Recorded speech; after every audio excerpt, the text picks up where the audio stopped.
অসমে ভেঙে পড়ল বায়ুসেনার বিমান। AN-32 বিমান ভেঙে পাইলট সহ 5 জনের মৃত্যুর খবর পাওয়া যাচ্ছে। জোরহাট থেকে অরুণাচল যাচ্ছিল সেই বিমানটি, টেক অফের সময় বিমানটি ভেঙে পড়ে। সহকর্মী অতনু রয়েছেন আমাদের সঙ্গে।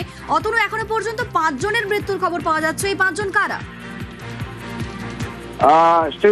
এখনো পর্যন্ত ইন্ডিয়ান এয়ারফোর্স সেই 5 জনের নাম ডিসক্লোজ করেনি, কিন্তু অত্যন্ত মর্মান্তিক এক ঘটনা যে এখান থেকে যখন বিমানটি টেক অফ করছিল তখন এই বিমানটি কোনোভাবে টেক অফ করতে গিয়ে কোথাও একটা গন্ডগোল হয়েছে, যার জন্য যে স্ট্র্যাটেজিক পয়েন্ট, অত্যন্ত গুরুত্বপূর্ণ পয়েন্ট, আমরা বারবার বলছি এই জোরহাট যে অপারেশন সেন্টার, তা ইন্ডিয়ান এয়ারফোর্সের অত্যন্ত গুরুত্বপূর্ণ একটা জায়গা। সেখানে এটা বাস্ট হয়ে যায়, সঙ্গে সঙ্গে ভেঙে পড়ে এবং এর অভিঘাত এতটাই ছিল যে অনেক দূর থেকে মানুষ তারা মনে করছিলেন, পরে যখন তাদের সঙ্গে কথা বলছিল আমার সহকর্মীরা, তারা বলছেন যে মনে হয় যেন ভূমিকম্প হচ্ছে, প্রচন্ড জোরে একটা আওয়াজ।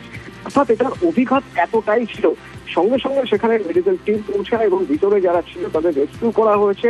এবার বিমানে কতজন ছিল বা বিমান থেকে বিমানটা পড়েছে যেখানে, সেই হ্যাঙ্গারের কাছে সেখানে যে পড়েছে সেখানে কেউ ছিল কিনা সেটা এখনো পর্যন্ত জানা যাচ্ছে না। তবে বিমানের পাইলট মৃত, আর সহকারী পাইলট গুরুতরভাবে জখম।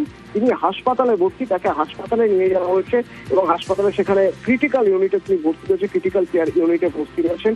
সব মিলিয়ে 5 জনের মৃত্যুর কথা এখনো পর্যন্ত কনফার্ম করছে ইন্ডিয়ান এয়ারফোর্স। কিন্তু কিভাবে যে ঘটলো এই ঘটনা, যান্ত্রিক কোনো ত্রুটি ছিল নাকি এটা পাইলটের কোনো ত্রুটি ছিল, তা এখনই বলা সম্ভব নয়, কারণ পুরোটাই তদন্ত সাপেক্ষ। ইতিমধ্যে ইনকোয়ারি কমিটি বসানো হয়েছে, ইন্টারনাল ইনকোয়ারি কমিটি, এবং হয়তো খুব দ্রুতই জানা যাবে যে কিভাবে এই দুর্ঘটনা ঘটলো। বেশ, ধন্যবাদ অতনু।